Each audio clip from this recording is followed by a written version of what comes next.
Hi everyone, welcome to digital GK classes. तो CTET और TET जिसका भी पास हो चुका है उनको उनको बस एक ही उम्मीद है कि हमको भर्ती देखने को मिलेगी आगे आने वाले समय में, क्योंकि बहुत सारे ऐसे बच्चे हैं जो काफ़ी समय से जिनके पास एक नहीं दो नहीं तीन तीन मार्कशीट होगी। सीटेट का भी हो गया चाहे टेट हो, अदर अदर स्टेट के जो बच्चे होते हैं वो भी ये सोचते हैं कि चलो किसी भी स्टेट में बस वैकेंसी आ जाए और हमको बैठने को मौका मिल जाए। और अगर आप न्यूज़ वगैरह देखते होंगे तो आपने भी देखा होगा कि कल जो है शिक्षा मंत्री का बयान भी आया है। आपको पता है कि यूपी में जो सुपर टेट की वैकेंसी आती है वो बहुत ज़्यादा नंबर पे आती है, और इवन हर स्टेट के भी बच्चे सोचते हैं, दूसरे स्टेट के भी बच्चे, कि चलो यहाँ पर अगर हम जनरल में भी काउंट होंगे बट एटलीस्ट हमको बैठने को मौका मिलेगा, क्योंकि इसके कंपेयर में आपको ही पता ही चाहे एसएसबी की वैकेंसी हो, अदर स्टेट की वैकेंसी वो थोड़ी कम आती है, क्योंकि यहाँ पे आपको 50-60 हज़ार इतनी वैकेंसी एक बार में देखने को मिलती है। और अभी जो है शिक्षा सेवा चयन आयोग का गठन के बारे में बजट में जो है उसके बारे में बात भी नहीं किया गया। प्लस बीएड और बीटीसी का जो विवाद है, बस एक उम्मीद थी कि ये विवाद भी अब सुलझने ही वाला है, उसके बाद शायद एक सुपर टेट की भर्ती देखने को मिल जाएगी। बट उससे पहले ही संदीप जो हमारे शिक्षा मंत्री हैं उनका जो बयान आया है वो एक बार आप देख लीजिए, उसके बाद से हम बात करते हैं। और जो शिक्षकों की संख्या है, जो छात्र और शिक्षक का अनुपात होता है, जो कि प्राइमरी में एक शिक्षक पे 30 बच्चों का होता है और अपर प्राइमरी में 35 बच्चों पे एक शिक्षक का होता है। तो वर्तमान में जो हमारे पास शिक्षक हैं, हमारे शिक्षा मित्र, अनुदेशक और प्राइमरी के हमारे शिक्षक मिला करके ये टीटीआर जो हमारा रेशियो है, टीचर का, बच्चों का और शिक्षक का रेशियो, इसको हम लोग पूरा करते हैं। और वर्तमान में हमारे पास शिक्षक की कोई भी कमी अभी बेसिक शिक्षा विभाग के अंतर्गत नहीं है। तो जैसा कि आपने ये वीडियो देखा, उसमें यही कहा गया उनके द्वारा कि हमारा जो शिक्षक और जो छात्र का अनुपात है वो बराबर है।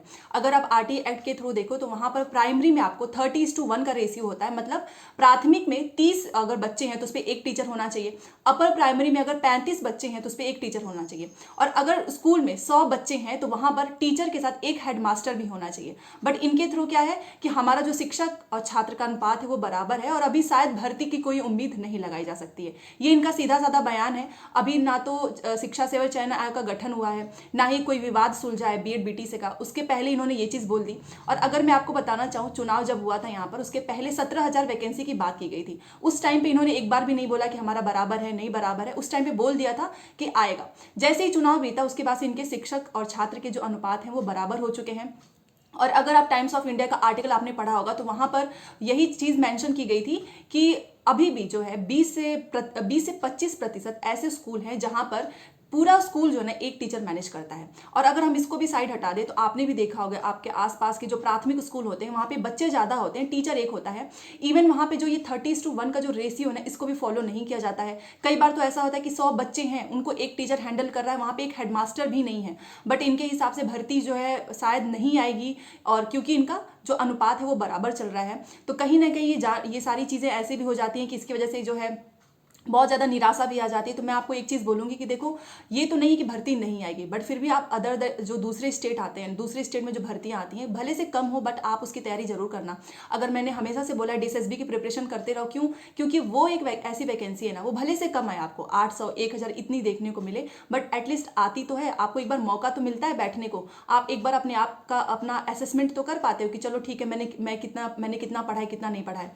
तो इसलिए डीएसएसबी की प्रिपरेशन जरूर करना, और साथ ही जो भी अदर स्टेट में जो टीचर की रिक्रूटमेंट आती है ना वैकेंसी वाली, उसको भी जरूर फॉलो कीजिएगा, वहां पर भी एग्जाम जरूर देना। बस एक एग्जाम के भरोसे मत बैठना, और चैनल को सब्सक्राइब कर लेना, क्योंकि मैं आपको बताती रहूंगी अगर कहीं दूसरी जगह वैकेंसी आ रही है और आप जो है एलिजिबल हो, वहां पर दूसरे स्टेट को जो है अलाउ करेंगे तो मैं आपको तुरंत बता दूंगी। टेलीग्राम का भी लिंक मैंने कमेंट बॉक्स में दिया, वहाँ पर भी जुड़ जाइएगा, क्योंकि मैं वहाँ पे एक एक इन्फॉर्मेशन आप सभी के साथ शेयर करती रहूँगी। दूसरी चीज़ की, क्या आपको सुपर टेट और टेट की जो है प्रिपरेशन करनी चाहिए या नहीं? देखिए, अगर मैं आपको बोलना चाहूँ ना तो इन्होंने बोल दिया है कि नहीं, मतलब हमारा तो अनुपात बराबर है, बट कोई भरोसा नहीं है गवर्नमेंट का। आपको भी पता है जब पिछली बार जो वैकेंसी आई थी उसमें इतना कम समय दिया था, केवल 45 डेज मिला था, वो अचानक से वैकेंसी आ गई थी। 45 डेज में इन्होंने एग्जाम सब कुछ करा लिया था, ज़्यादा समय नहीं मिल पाया था। तो इसलिए आप पढ़ना मत बंद करना, क्योंकि अब आपको पता है कि 24 में लोकसभा का चुनाव है, 23 में चलो ठीक है 23 में ही लोग ना करें, बट 24 में एटलीस्ट इतना है कि हो सकता है। क्योंकि आप खुद सोचो कि जो बीएड और बीटीसी का विवाद जो है अभी तक चल रहा था कि चलो इस वजह से भर्ती नहीं आ रही है, क्योंकि ये जो टेट की मार्कशीट है वो भी पूरी अटकी हुई थी, बट अब वो भी सुलझने वाला है, कुछ दिनों में आपको पता ही चल जाएगा, बीएड और बीटीसी का विवाद भी सुलझ जाएगा, तो कोई बहाना नहीं रहेगा इनके पास। प्लस लोकसभा का चुनाव है और सारे स्टूडेंट अगर आपस में यूनिटी रहेगी तो भर्ती जरूर आएगी। तो इसलिए आप प्रिपरेशन करते रहो, आप डीएसएसबी की तैयारी करो, क्योंकि अगर आपने डीएसएसबी की प्रिपरेशन अच्छे से कर ली है तो चाहे सुपर टेट की भर्ती कभी भी आए, अगर आप अपने होम टाउन में जॉब करना चाहते हैं तो आपको मिल जाएगी। तो इसलिए ये कहना भी गलत है कि भर्ती आएगी ही नहीं। हाँ, बट इनकी जो बात है, इन्होंने अपनी बात रख दी है, इन्होंने अपना पक्ष रखा है, अभी स्टूडेंट का पक्ष रखना बाकी है। अभी और भी सारी चीज़ें होंगी जो कि मैं आपको साथ टाइम टू टाइम बताती रहूंगी, क्योंकि कोई भी बच्चा जो है, कोई भी स्टूडेंट है, वो ऐसे चुप नहीं बैठेंगे, क्योंकि इनका ये काफ़ी समय से चलता आ रहा है। ठीक है, तो मैंने आपको सारी चीज़ें बता दी हैं। तो मेरा काम है आपको बस ये गाइड करना कि आप जो है एक नौकरी के, एक भर्ती के भरोसे मत बैठना। टेट की प्रिपरेशन करो, सुपर टेट का भी करो, उसको छोड़ना मत, क्योंकि वो अचानक से आ जाता है और मे बी आपको 24 में देखने को मिल जाए अचानक से ही, बट उसके पहले डीएसएसबी का एग्जाम आपका हो जाएगा, तो वहाँ पे भी आपको नौकरी मिल जाएगी, तो फिर आपके लिए और भी अच्छा रहेगा।